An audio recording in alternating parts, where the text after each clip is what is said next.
Good morning student, it is video number 8 of chapter work and energy class 9th and today we discuss energy, power and what is the commercial or the practical unit of energy. So let's start.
तो अब हम discuss करते हैं electrical energy और electrical power. Energy होता है ability to do work and power होता है rate of doing work. Means electrical energy का मतलब होता है सिर्फ एबिलिटी की हम उस काम को कर सकता है या कोई इलेक्ट्रिकल डिवाइस उस काम को कर सकता है, और पावर होता है कि कितना फास्ट या कितना स्लो वो उस काम को कर सकता है। ये दोनों टॉपिक इलेक्ट्रिकल एनर्जी और इलेक्ट्रिकल पावर मैंने इसी चैप्टर के वीडियो नंबर 3 में कंप्लीट डिस्कस किए हैं आपके साथ, तो आप वहां से भी इनको देख सकते हो।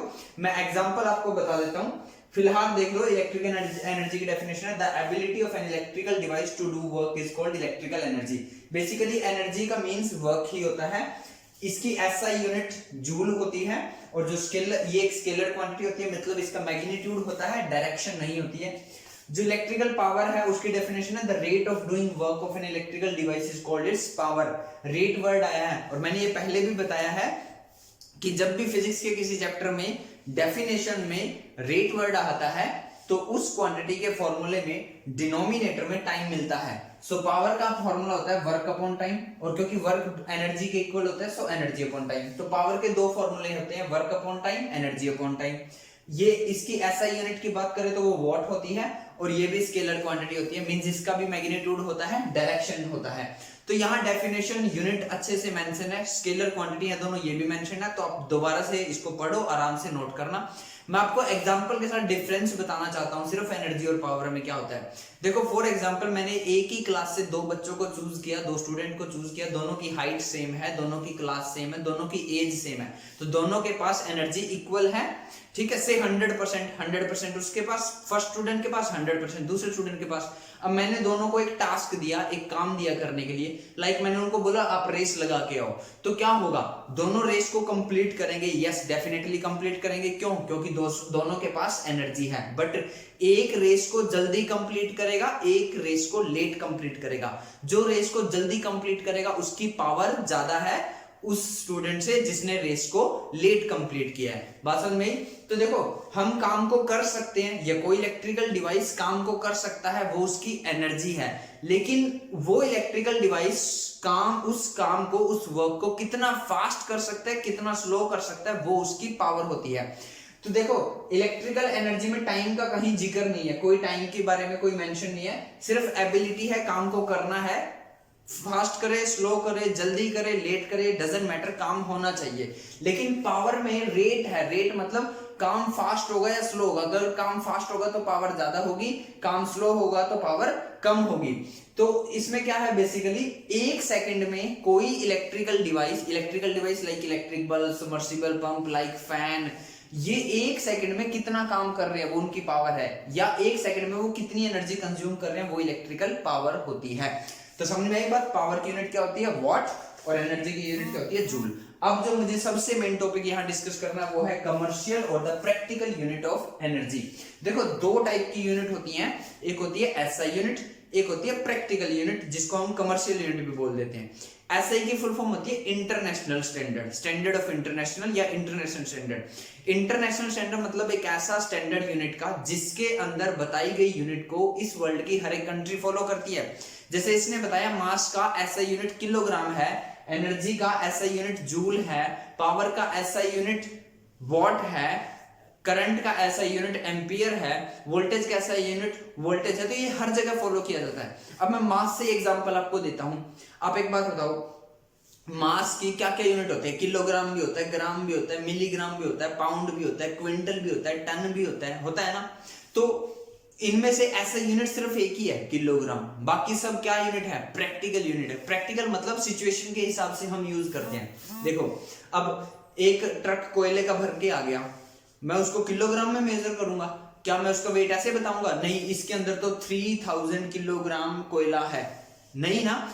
मैं उसको क्या बताऊंगा कि डायरेक्टली इसमें 3 क्विंटल है, 3 टन है, 4 टन है, 5 टन है। हम डायरेक्टली समझ जाएंगे। 1 क्विंटल में कितने होते हैं? 100 केजी, है ना। और 2 क्विंटल में कितने हो जाएंगे? 200 केजी। डायरेक्ट मल्टीप्लाई करना है, 2 into 100, 1 into 100, है ना। सिमिलरली टन में कितने होते हैं? 1 टन में होते हैं 1000, है ना।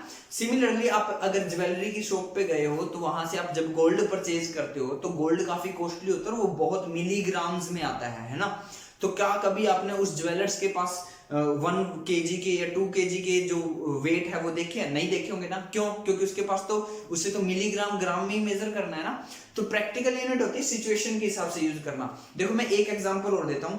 जैसे मान लो ये जो मार्कर है इसकी लेंथ 1 किलोमीटर है, ठीक है, और मैं कहूं यहां से अमेरिका की डिस्टेंस मेजर करो, क्या आप मेजर कर सकते हो? नहीं कर सकते। क्यों?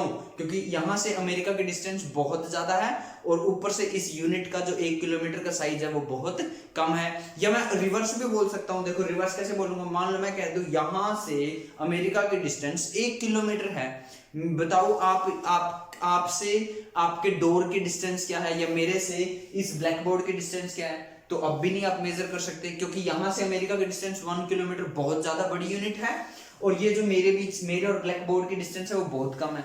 तो यूनिट का साइज एप्रोप्रिएट होना चाहिए।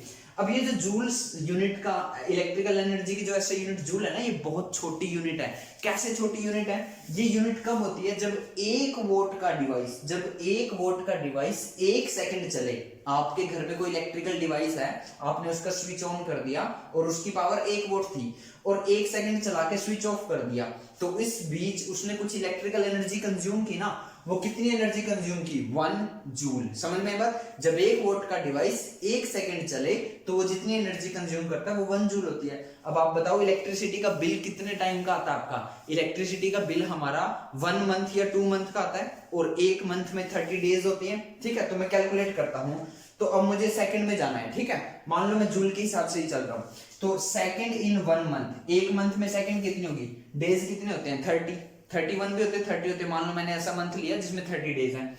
एक डेज में कितने आवर होते हैं? 24, तो मल्टीप्लाई 24। 1 आवर में मिनट कितनी होती है? 60, तो मल्टीप्लाई 60। 1 मिनट में सेकंड कितनी होती है? 60। तब जाके ये सेकंड आई, तो कितनी second I? Second in 1 month 2592,000 second निकल के ये मेरे पास आ गई। अब जो जनरली हमारे घर में बहुत सारे डिवाइसेस होते हैं। हमारे घर में बल्ब होता है, फैन होता है, फ्रिज होता है, कूलर होता है, एयर कंडीशनर होता है, वाटर गर्म करने वाली रोड होती है, ब्रेड टोस्टर होता है, प्रेस करने वाली मशीन होती है, कंप्यूटर होता है, एलईडी होती है, टीवी होता है, एंड मैनी। सो ये बहुत बड़ी रेंज है, हम कैलकुलेट नहीं कर सकते। मिक्सर होते हैं, ग्राइंडर्स होते हैं, हेयर ड्रायर्स होते हैं, बहुत सारे डिवाइसेस हमारे पास होते हैं। तो उन सब की अपनी अपनी पावर होती है। जैसे बल्ब की पावर 100 वोट होती है, एलईडी की पावर 20 वोट होती है, जो टीवी आते थे आजकल यूज नहीं होते 150 वोट होती है, जो इलेक्ट्रिक आयरन होती है, प्रेस करने वाली मशीन होती है 1000 से 4000 वोट होती है, जो एयर कंडीशनर होते हैं उनकी भी 1000 से 4000 वोट होती है, जो फैन होते हैं वो 60 वोट होते हैं, और ये बहुत सारे होते हैं। फैन एक नहीं होता, फैन 4-5 फैन नॉर्मली आपको घर में मिलेंगे, नॉर्मली बात कर रहा हूं मैं। बल्ब भी आपको 8 से 10 नॉर्मली बल्ब ट्यूब जो है वो मिल जाएंगी, ठीक है। तो अब मैं इन सब का टोटल करूंगा तो वो कितना आएगा, 1000 से 4000 के बीच में तो चला जाएगा ना। जनरली घर का लोड कैसे बताते हैं, मेरे घर का लोड 1 किलोवाट है, मेरे घर का लोड 1.5 किलोवाट है, मेरे घर का लोड 2 किलोवाट है, ऐसे बताया जाता है ना।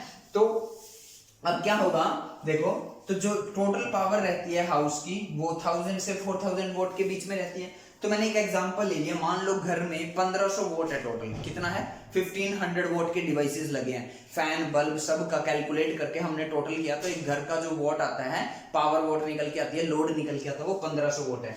तो मैंने एनर्जी निकाली जूल में, तो 1500 फिर मल्टीप्लाई 30 फिर मल्टीप्लाई 24 फिर मल्टीप्लाई 60 फिर मल्टीप्लाई 60, जब इनको आपस में मल्टीप्लाई करूंगा तो ये आंसर आएगा 3 मल्टीप्लाई 888 जूल। कैलकुलेशन में प्रॉब्लम हुई ना, क्यों प्रॉब्लम हुई, क्योंकि सेकंड टाइम की बहुत छोटी यूनिट है और हमें टाइम लेना है 30 डेज का। ऊपर से जो पावर की वोट है 1 वोट वो बहुत छोटी है और हमारी टोटल पावर 1500 वोट है, तो ये बहुत छोटी यूनिट पड़ रही है। हमने कमर्शियल यूनिट बना दी, कमर्शियल यूनिट होती है KWH, यहाँ K कैपिटल है, W कैपिटल है, H स्मॉल है। यहाँ K का मतलब है किलो, W का मतलब है वोट, H का मतलब है R। देखो सेकंड यूनिट छोटी पड़ रही थी ना टाइम की, हमने सेकंड की जगह ले लिया R।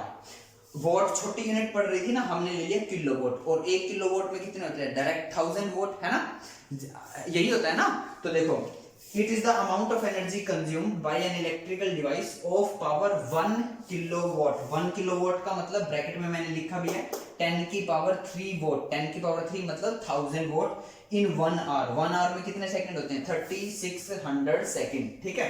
तो मैं 1 kWh की अगर वैल्यू निकालूं, जैसे आपको पता है ना 1 क्विंटल में कितने केजी होते हैं, 100 केजी होते हैं, 1 टन में कितने केजी होते हैं, 1000 केजी होते हैं। तो आपको 1 kWh में पता होना चाहिए ना कितने जूल होते हैं, तो 1 kWh में 3.6 मल्टीप्लाई 10 की पावर 6 जूल होते हैं। अब मैं एनर्जी निकालता हूं kWh के हिसाब से, कैलकुलेशन देखो कितनी आसान हो जाएगी। 1500 वोट को अगर मैं किलो वोट में बनाऊं तो 1.5 बन जाएगा। आई होप आपको ये आता होगा, नहीं आता तो आप ट्राई कीजिए, नहीं आता तो मुझसे पूछिए। आप वोट को किलो वोट में कन्वर्ट करोगे तो 1000 से डिवाइड करोगे, जब 1500 को 1000 से डिवाइड करोगे तो 1.5 आएगा। मल्टीप्लाई, अब तो हमें आर ही लेने हैं, सेकंड तो नहीं लेनी। तो 1 मंथ में डेज थे 30, 1 डे में आर होते हैं 24, मल्टीप्लाई किया तो ये आ गया 1080। अब मैं पीछे लिखूंगा किलो वोट आर। अब 1 किलो वोट आवर में कितने जूल होते हैं, 1 किलो वोट आवर में होते हैं 3.6 इंटू 10⁻⁶ जूल, और मेरे हैं 1080 kWh। तो मैं इसको 3.6 इंटू 10⁻⁶ जूल से मल्टीप्लाई करूंगा, तो जब मैं इनको मल्टीप्लाई करूंगा तो ये वही आंसर आएगा। तो कैलकुलेशन देखो किसकी आसान है, इसकी तो कैलकुलेशन सिर्फ यही हुई 1.5 मल्टीप्लाई 30 मल्टीप्लाई 24 मल्टीप्लाई 3.6 मल्टीप्लाई 10⁻⁶, और यहाँ क्या क्या करना पड़ेगा आपको, 1500 मल्टीप्लाई 30 मल्टीप्लाई 24 मल्टीप्लाई 60 मल्टीप्लाई 60, फिर जाके आंसर आएगा। तो समझ में आई बात, कमर्शियल या प्रैक्टिकल यूनिट हमने क्यों बनाई, क्योंकि जूल जो यूनिट है वो बहुत छोटी यूनिट है, और जो हमारा इलेक्ट्रिसिटी बिल आता है उसके अंदर टाइम भी बहुत ज्यादा है, और जो पावर रेटिंग है डिवाइसेस की वो भी बहुत ज्यादा है। तो आई होप ये अब आपको अच्छे से क्लियर हो गया होगा। तो आज की इस वीडियो के साथ ही हम इसको एंड करते हैं। जल्दी से वीडियो को पॉज करो, स्क्रीनशॉट लो, कॉपी में नोट करो। आज की इस वीडियो में इतना ही, थैंक यू।